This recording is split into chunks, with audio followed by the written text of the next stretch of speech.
All right. Well, I'll go ahead and start proceeding. Today, we will be going over the fiscal year 2025 letters of interest for the grant and loan program here at Idaho DEQ.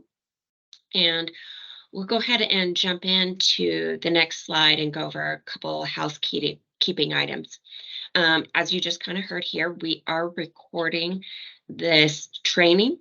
A link will be sent to you by email to all the attendees.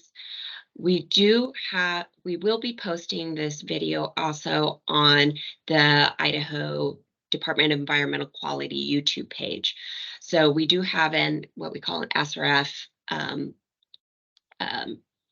portion on uh, the YouTube page, and that is where all our videos are. So we're going to be definitely recording this, but we're going to make some references to some of the other videos that may go in a little bit more detail than some of the detail we'll be going into on this training. And we will also send out the slides. Definitely, we are having internet difficulties here at our office, so bear with us. We're definitely trying to wing it, but if you have any questions later on, we'll make sure you guys have the slides and there's emails in there, so you guys can send us emails and we can make sure all your questions get answered if you miss something a little bit during this video. We are asking all the participants to mute. You can add your questions in the chat box. We will go through all the questions at the end of the presentation. So you definitely have a lot of opportunities. Just put in your thoughts, comments, and then we will vet through all those questions at the end. And then definitely if there's something a little bit more detailed that you feel maybe needs some things need to be one-on-one addressed, that is fine too. You can provide an email to us and we can set up a meeting and assist you all through your filling out of your letters of interest. All right, go ahead and go on to the next slide. So today we will be going over the timeline for the letters of interest, give you as much updated information that we have on funding and changes we have to the forms. Most of them are pretty minor, but we want to make sure all your questions are answered and that this process goes really smoothly for you. And again, we'll go through frequently asked questions that we usually get through the letter of interest process. And then again, have time for you to ask us some more detailed questions about what we presented today. All right. I do want to introduce the grant loan program staff. They may or may not be able to pop up video wise, but again, my name is Mariana Peavy. I'm the grant loan bureau chief for the grant loan program here at Idaho DEQ. We do have Charlie Parkins. He will be speaking a little bit later on today, but he's the grant loan supervisor. Charlie will be going over a little bit more in detail what everyone does here at DEQ. And those he doesn't go over, I'll mention here, we do have two of our engineers that help us through these projects and manage these projects. Many of you may know Nicholas, and he'll be presenting on the letter of interest form. And then we do have Rosemary Regner, who just started with us in June. You'll be seeing more and more of her. We're excited to have her on the team. And anyway, she is another engineer that you could utilize as a resource. LaDon Kaler, who does a lot of our environmentals. Alicia Tempia Campos. She is not here with us today, but she is part of our staff. She's currently on maternity leave. And then we have Zoe McCartney and Garrett DeGear. Garrett really oversees the emails for the grant loans program. So he makes sure it gets to the right people if he cannot answer your question himself. All right, next slide. Well, here we have the timeline. Not much has changed with our timeline, but I still want to go over it because it's definitely a complex process. Can be. We try to keep it simple as possible, but a lot of this has to meet not only our state statute requirements, but our grant requirements for this program. So we put out the letters of interest. It's been out since October 10th, and they're available online. So for all the programs under the grant loan program, we have a letter of interest for. Um, we're doing this training now, and then the letter of interest will be due January 12th. So you can tap into this training and other trainings we have online to help you through the letter of interest process. And if you need assistance at all with filling out a letter of interest, please just email us, let us know, and we can make sure someone can come to you and give you some assistance. Now, once we receive those letters of interest, um, our process is definitely to make sure that each of the letters of interest are evaluated by a team, and that um, we follow not only our rules, but we fairly rank them, and so we can create a priority list for our program and for the funding. So just to give you an idea, not only do our staff here review those letters of interest, we include all the regional staff to give input and provide evidence to make sure each letter of interest is getting the most points that it possibly can. Um, with that, we then put them out for public comment once we have the priority list established. Now, the last few years, because we are getting so many new programs in, both with ARPA, Leading Idaho, and some of the bipartisan infrastructure law funding, we really had to kind of establish a process and program as we were putting the funding out. So it took us a lot longer to get the priority list out for public comment, and then it was a little bit shorter turnaround time so we could get it to the board. We do hope to quicken this process, give you guys ample time to see it, especially before you guys go out for bonding. Um, Definitely reach out to us in April if you don't hear back on anything. We will make as much information public as we can, but we are anticipating probably towards the end of April of putting out the priority list for public comment. Once we get those comments back and addressed, we do put that towards our board. It is voted on and approved, and then we send out notifications to everyone whether they will be receiving funding or not at that time, so we can start funding your projects. All right, next slide. Now, to get into the nitty gritty here, we do have a map here that goes over where our money has gone the last few years. So we really do believe in our process and how we put out the money. As you can see, we are getting money all over through the state of Idaho. So our process seems to be working very well. And making sure that we're prioritizing everything very fairly and getting it to the highest need projects first. Now, with that, we definitely probably want to talk about how much money we're going to have. Unlike the last few years where we kind of had inklings that we were going to get an influx of money, say, for example, ARPA, we kind of had an idea we'd get some, we didn't know how much. And then we knew we were in the governor's budget for Leading Idaho funding last year. Again, we didn't know how much or how it played out. So we definitely wanted to prepare you all for getting access to that money. Now, this year, I'm not hearing any money either federally or through the state that will be influxing our program.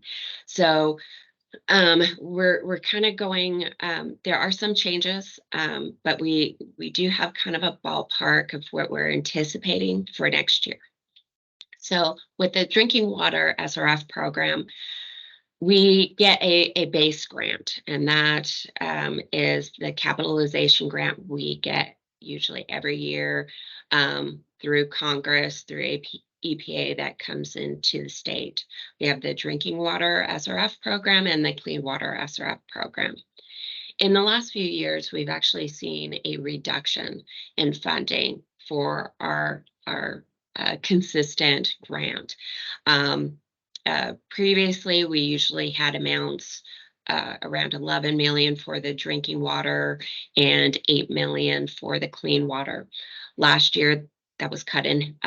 Actually, last 2 years, those were about cut in half. And for this next year, based off of the House budgets, we're essentially will be receiving no grant funding, the base grant funding. Now, that's a little bit of bad news, but that funding, a lot of it is getting utilized by earmarks, and that's where it's going to. Plus, there's a proposal to cut EPA's funding, and a majority of the EPA's funding that's getting cut is actually the SRF program that comes through the states. So I'm not anticipating any base grant dollars. Good news is, one thing about the SRF program is when we get these grants, we invest in Idaho projects.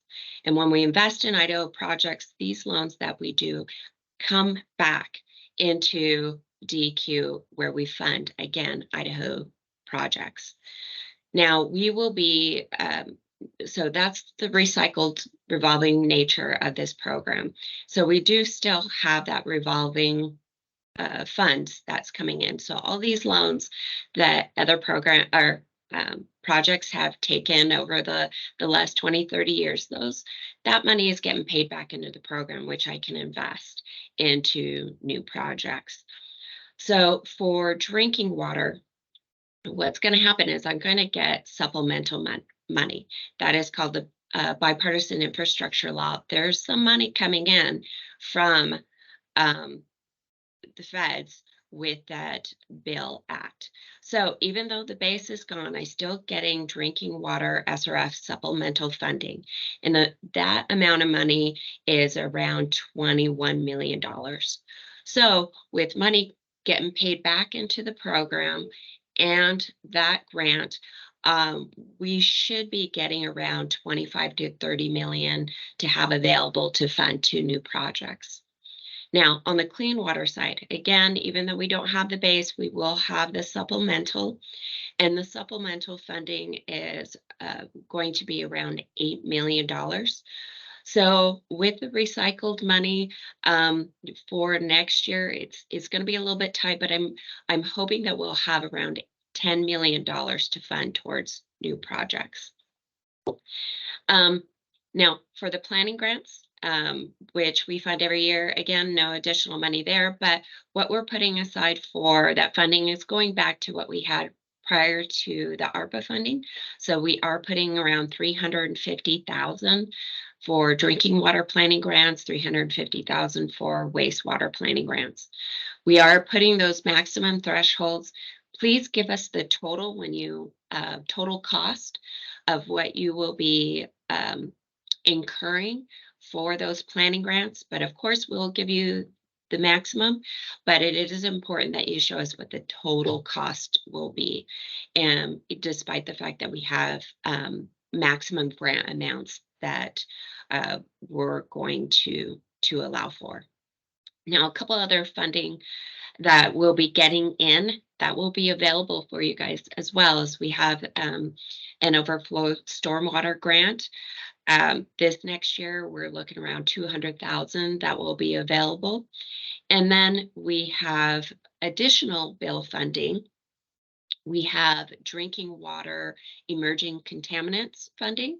We should be receiving around $7.5 million to address emerging contaminants. And on the clean water side, we also have emerging contaminant funding, and we're anticipating $1 million that will be available.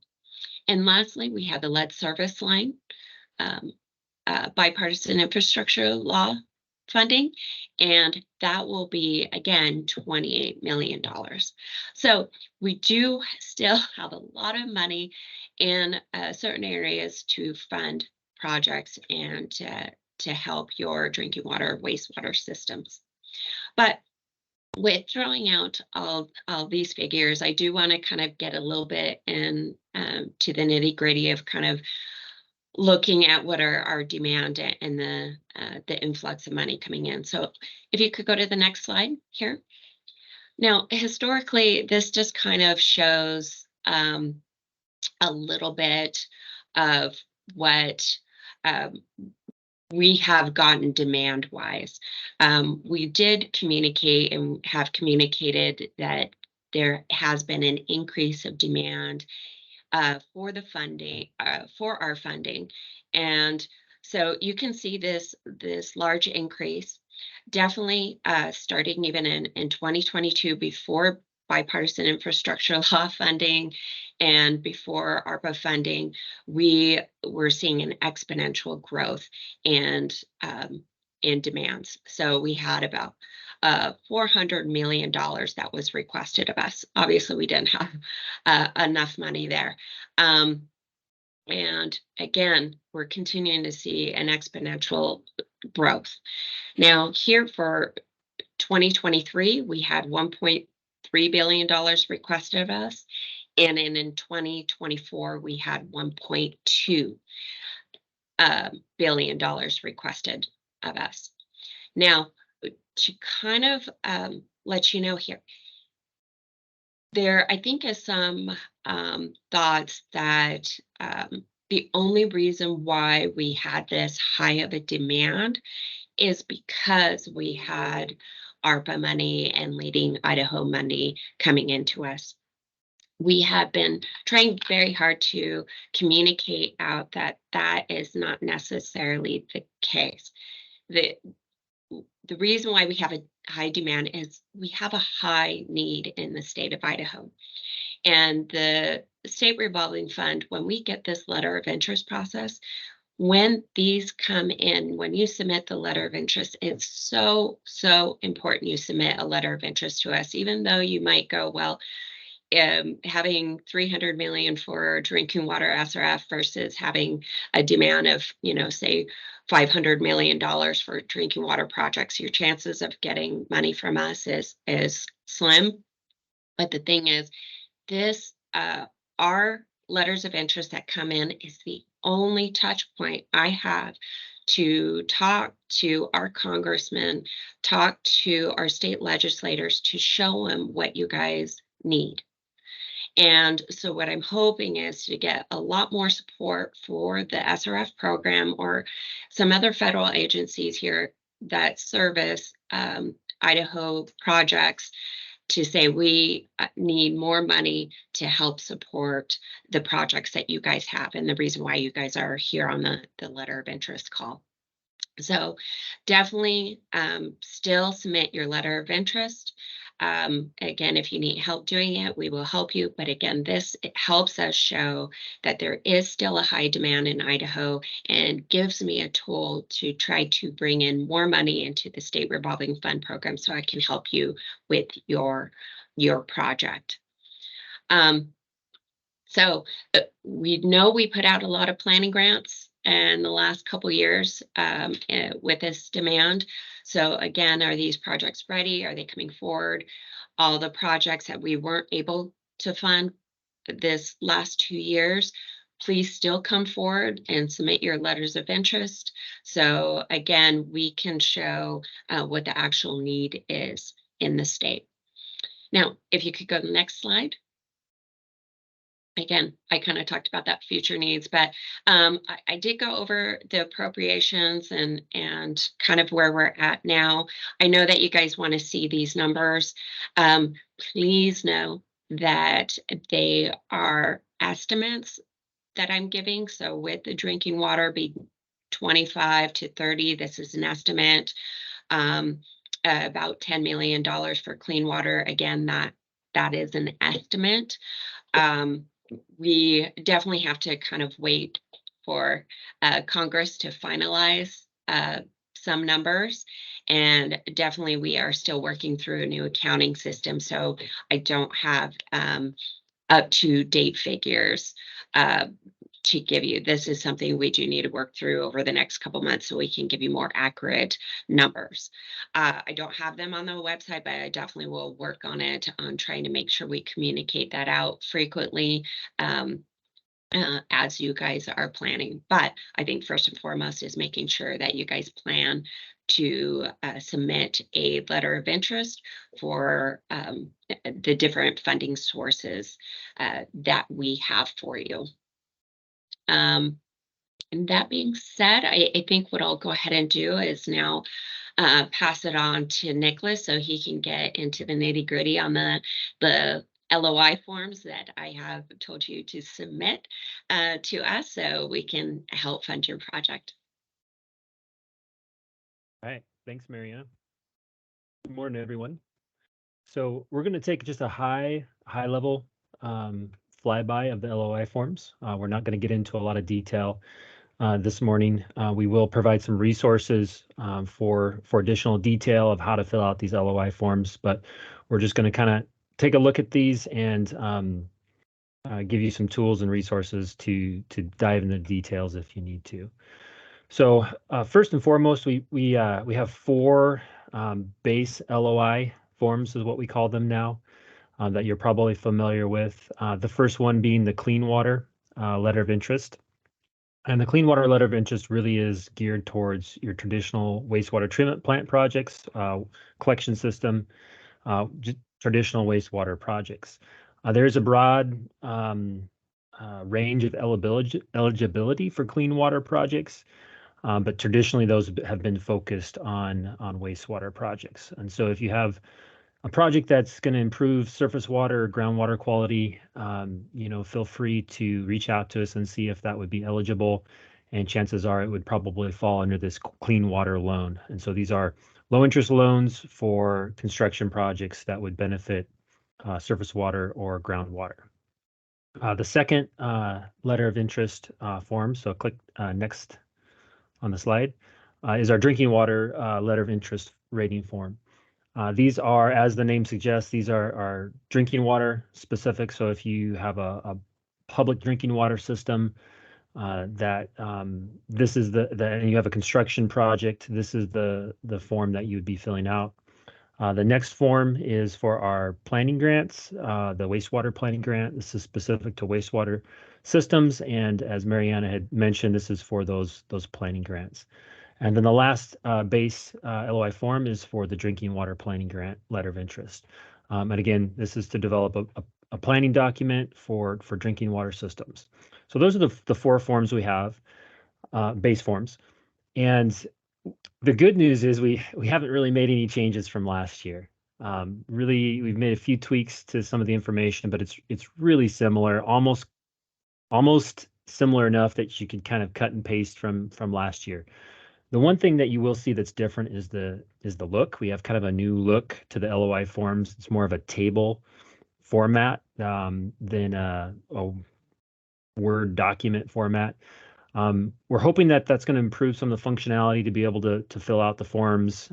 We've also we're able to hopefully fix some of what we call ghost issues with the previous forms that were developed in software that was no longer supported, and there were some issues with the form. Some of you could attest to that. You click a button on the forum and it clicks some other button and takes you somewhere else, and it wasn't always consistent where those issues were, and so we would sometimes have to chase those issues through the forums with you all, and nobody enjoys doing that. And so hopefully we started fresh and clean with these forms, and hopefully we won't have to deal with that, and it will provide some improved functionality when filling these out, hopefully from year to year.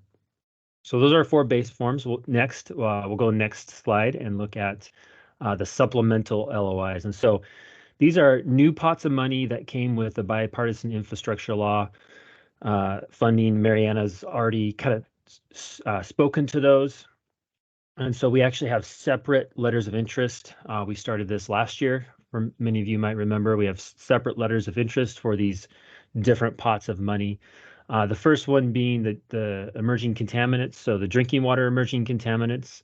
Next is the wastewater emerging contaminants. And so these forms are really geared towards projects whose primary purpose is to address unregulated contaminants, unregulated constituents. And so we start talking about things like PFAS, cyanotoxins, or other unregulated contaminants in drinking water and wastewater.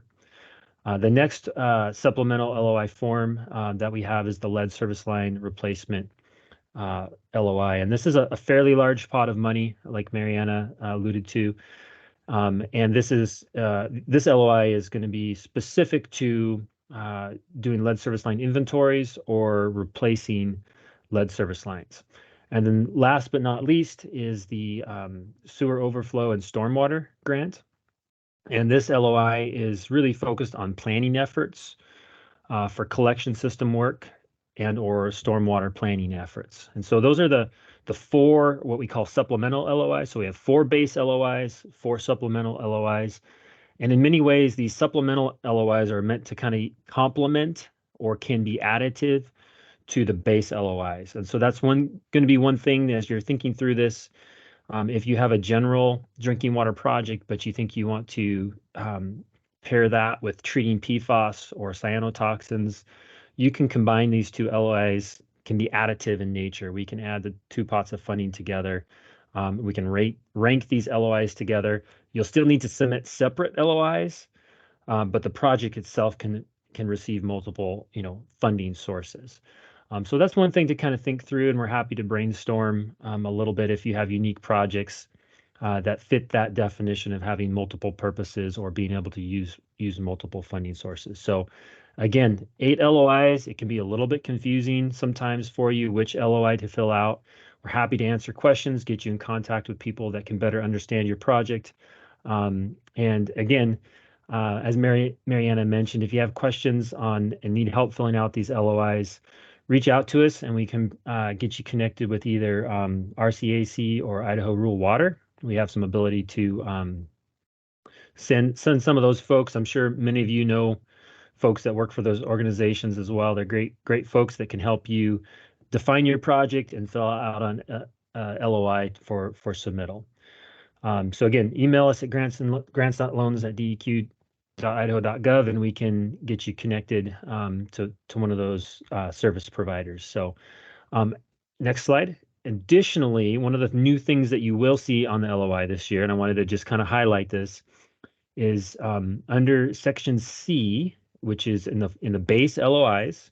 Under Section C, we have an additional checkbox that if you're interested in developing a capital improvement plan or doing a rate study, we can get you connected with, again, those technical service providers, technical assistance providers that will help you do this at no charge. And so that's something that's kind of new to the LOIs this year. You'll still get your bonus points as part of this question if you check this box, but we will be if you check this box here, these two boxes, we will be reaching out to you and trying to connect you with a technical assistance provider to undertake those efforts for developing a capital improvement plan or a rate study. So we're kind of excited about that this year. It's a little bit new, a new pot of money to be able to provide that assistance directly to you through these providers. So just wanted to highlight that really quickly.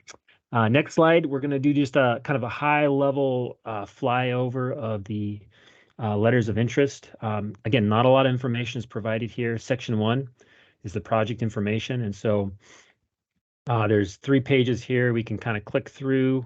You can take a look through those. If you have questions specific to how to fill out the project information, again, reach out to us. But this should be pretty basic information about the system, about the project, about what you're looking at. So next slide. So section 2 in both the base LOIs and in the supplemental LOIs is going to be really focused on the project that you're trying to bring forward. And it's going to ask you questions about the project that are going to allow us to rate your project based on numerical points. And so that's what allows us to develop the priority list. That's what allows us to be able to fund the systems with the highest rating, the highest ranking points. And so with emerging contaminants, both drinking water and wastewater, just as an example here, highlighting these. You're going to have to go through and answer these questions. Again, it's not extensive. There's just a few questions here on the supplemental LOIs to give us an idea of what your project looks like. So next slide, we're going to just kind of briefly go through the lead service line. Again, we're going to ask you questions about the lead service line project that you're proposing to accomplish. Next slide, please.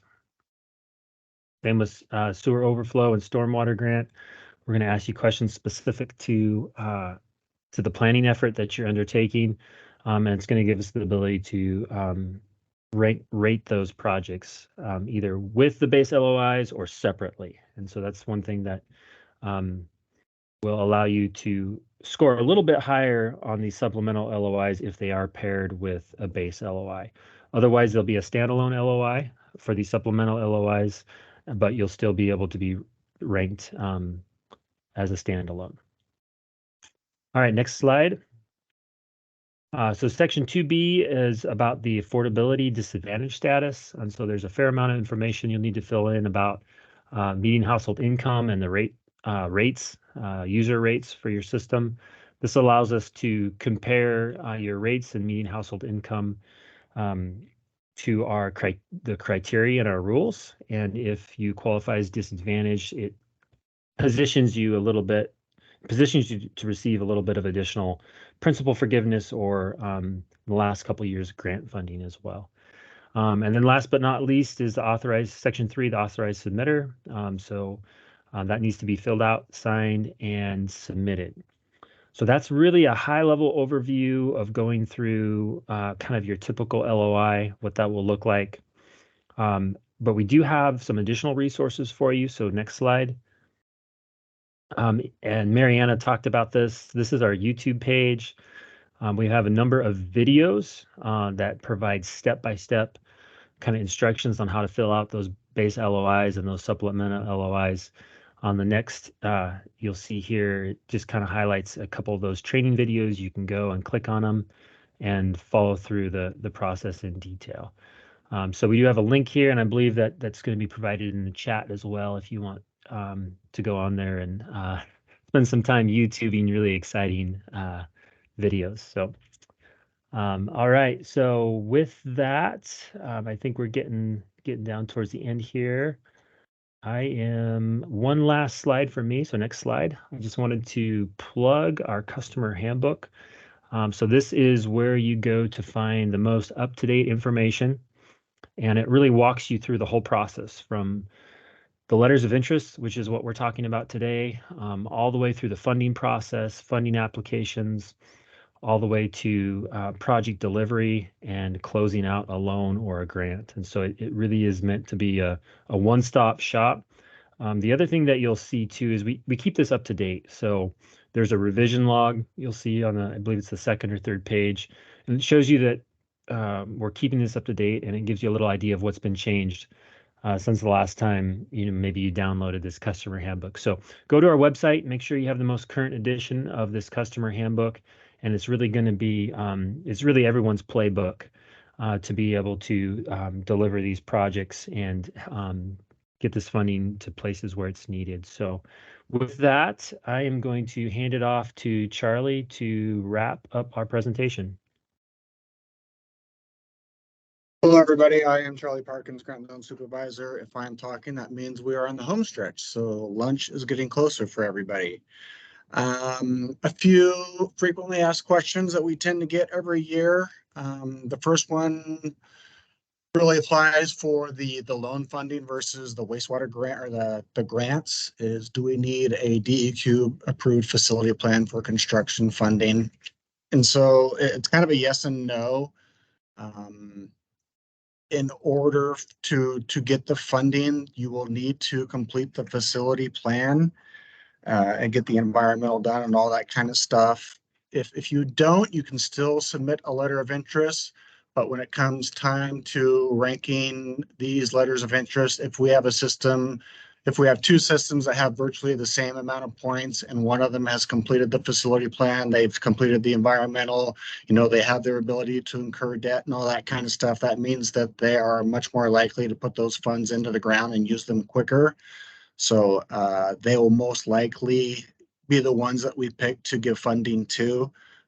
That being said, as I said before, you don't need to have the approved facility plan for construction funding, but it will help you as far as that readiness to proceed when we go through these and rank these. And it might bump you up a little bit for the funding, so something to keep in mind. Previously incurred cost, again, something that we see pretty much every year on the grant side of things. It's pretty much a no. If there's extenuating circumstances, please contact us. It might be a case where we can do it, but it has to be a pretty extreme circumstance.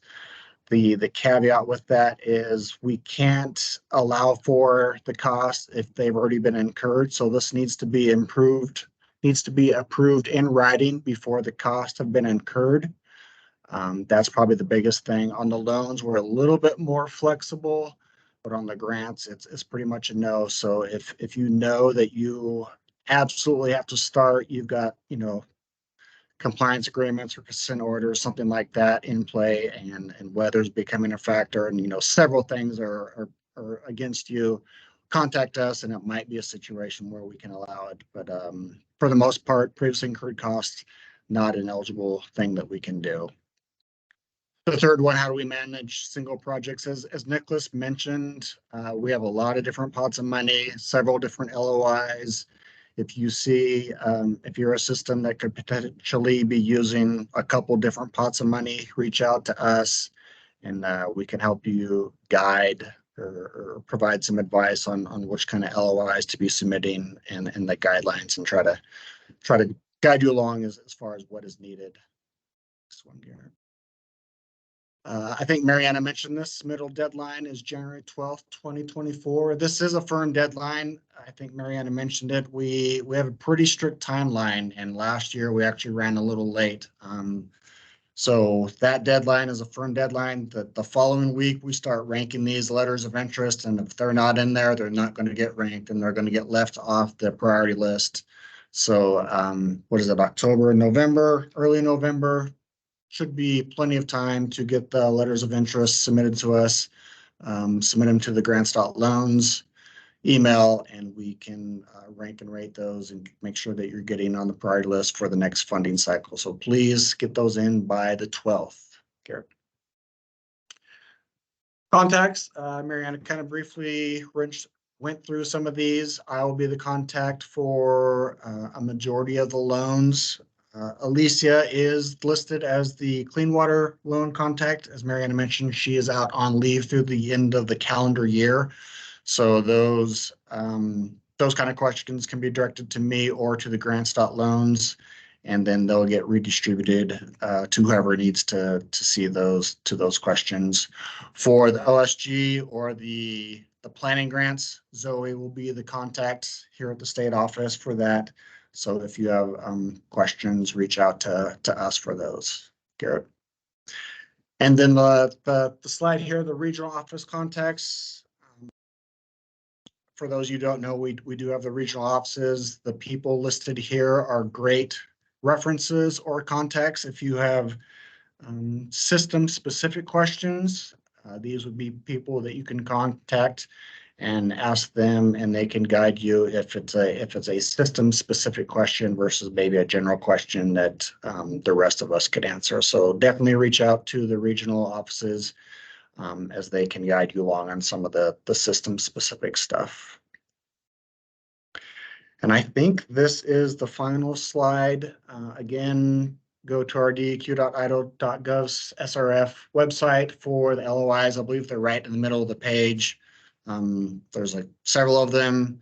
Select which one you think is applicable to you, and please get them filled out and submitted to us by the 12th so that we can make sure that they are included when we start ranking them, immediately the following week. And so I believe that is it. We're going to open it up for questions, and either type them in, or somebody more technically savvy than me will open it up so that you can unmute yourself and ask questions. Yeah, if you raise your hand too, I can see it. But LaDonna, I'll go ahead and start. I'll talk away, but just make sure I don't miss anything. Couple things with this training. I do want to mention a few things that I didn't talk about before that might hit on some of your questions.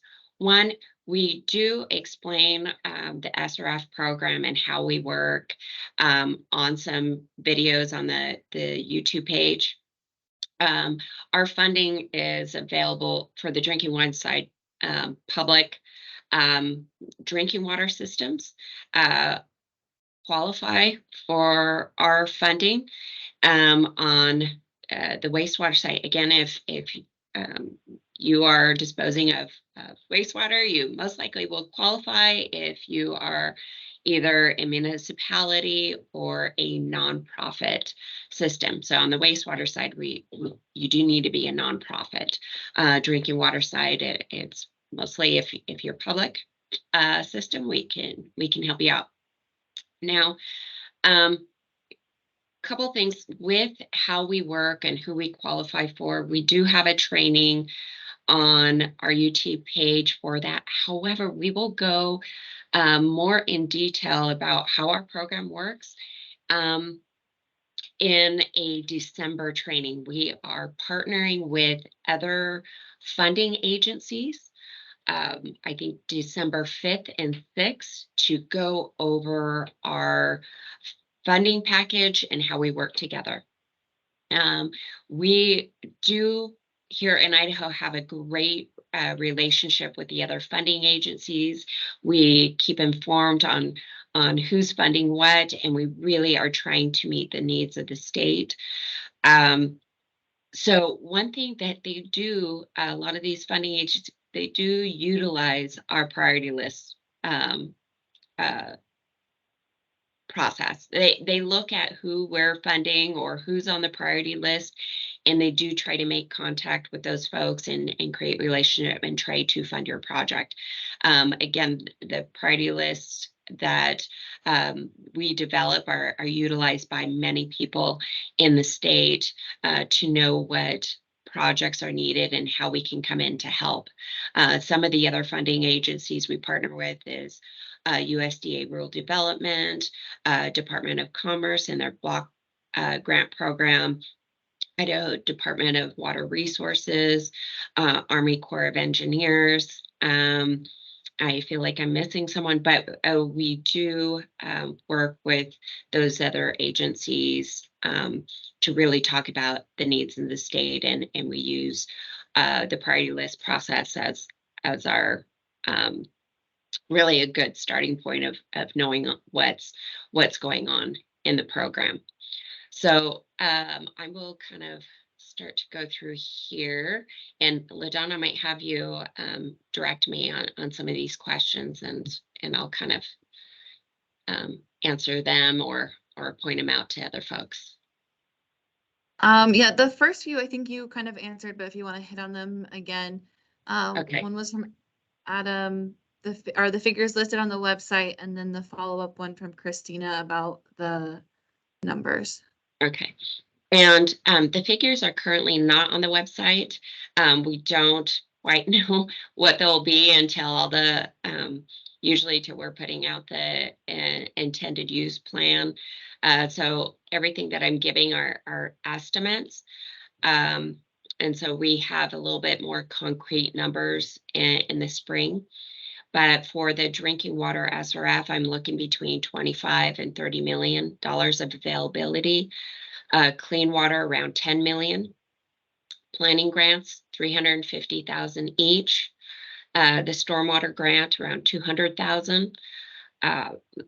Drinking water emerging contaminants. I previously said 7.5. That's the grant we're getting in, but we do have a little bit leftover money from this year, so it may be a little bit higher than that. And on the clean water emerging contaminants, I'm looking at $1 million coming in. However, despite all that, I definitely still want to make it clear that even though you have seen our historical figures and the demand, it is still very vital that you submit a letter of interest, and so that our decision makers know what kind of projects are out there and what kind of funding is needed. And the letters of interest are the best way for us to answer those questions and try to get more money for your projects, despite what I have for the clean water. And we do have these slides out. And if you have this email here, you can email us, but you will have access to this video and other videos to answer some of your questions. But again, if you're a public water system, you can access our drinking water funding. There's a question here I see next. Hopefully I didn't miss any. But Nicholas, this might go to you here, and is there a format for a facility plan? Sure, great question, Steve. To answer your question, yes, there is.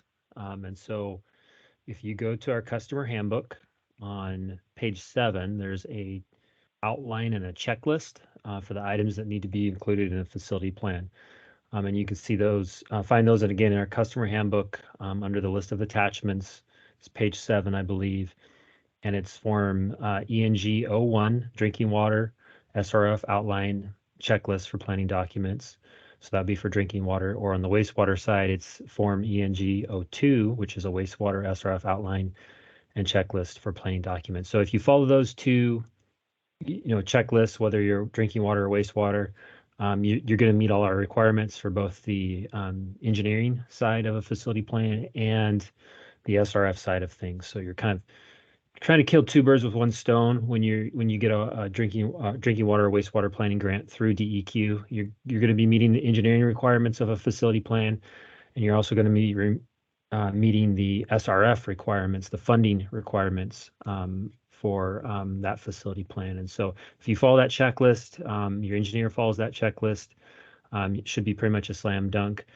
You're always it's always advisable to reach out to your regional office, the engineers that were listed on that slide. They can help walk you through. Sometimes you might have a specific planning document where there might be more needed or less needed. That's always a great idea if you're still in question about what needs to be in that facility plan, to reach out to your local DEQ engineering contact, and they can kind of help walk you through maybe the specifics of your system or project for a facility plan. All right. The next question I see is from the city of Bowville. Definitely, you should be able to submit a letter of interest. I suggest you submit a letter of interest. We do have money coming in. How everything's going to rate out for the priority list, I don't know, but we will be funding projects. And if we're not able to fund your project, I think it's very important that folks know that you guys still need money. So we will work with the other funding agencies to help notify them of your project. And the other thing is, if you need any help, again, email us. We can send one of our technical assistance advisors to help you with the letter of interest process. And definitely also suggest attending that multi-agency training on December 5th and 6th. And in the chat, we have a link to the registration of that. And I see a hand raised, and of course it's Christina. And go ahead and jump in, Christina. Thank you. So this question might be, and thanks for the update on everything. This is very helpful. So this question might be more for Nicholas, but going back to the questions on the SRF templates relative to the management-based innovative efforts on the rate study piece, if a third party is brought in, and we love to collaborate with, our CAC and IRWA on these things, but if they're brought in, how do we handle that piece in the green project reserve document, kind of at the end of the actual project, if the project is funded and we get through it successfully, how do we incorporate what a third party, what their efforts are that they complete in that? If you can, and maybe if you and I need to have a chat about that outside of this, that's fine as well, Nicholas, but Sure. I just wanted to raise that question, so thanks. Yeah, absolutely. So I can answer that real quick, and then Christina, if we want to dive into the details, we certainly can. So with the specific to the sustainability efforts in the LOI, if you click those sustainability efforts, there is some follow-up at the end of the project typically to document that those items were included in the project. And so when it comes to developing a capital improvement plan or developing a rate study, there really isn't a lot of follow-up when it comes to GPR. These are items that we've kind of added on top of GPR that fit within the umbrella of GPR, but there isn't really follow-up required. And so if you look at the GPR items that do require follow-up, they're more construction related than they are management based. And so to answer your question, Christina, I think there would be a lot of flexibility to allow us to handle that third-party provider, do that capital improvement plan, that rate structure, and not have to incorporate it into the GPR reporting that we do at the end of the project. So some timing elements. We're not really sure how it'll all work out with a third party being involved in a project like that, but we're anticipating that it won't hinder any of the project closeout. This is more like we're going to give the system an opportunity to develop that capital improvement plan and that rate study almost independent from the project with a third party provider, but still claim those points for the LOI, if that makes sense.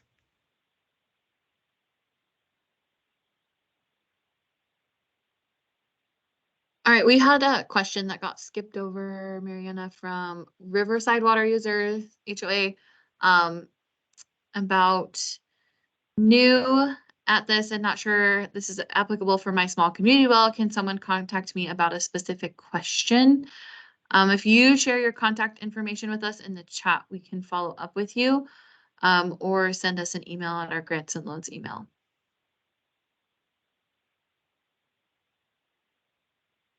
Yeah, but I do know that we have done projects for homeowners associations on improving their well. We also have some other grants within the agency that may be able to tap into. So definitely sending us that specific question would be great, and we'll make sure we find you guys some help.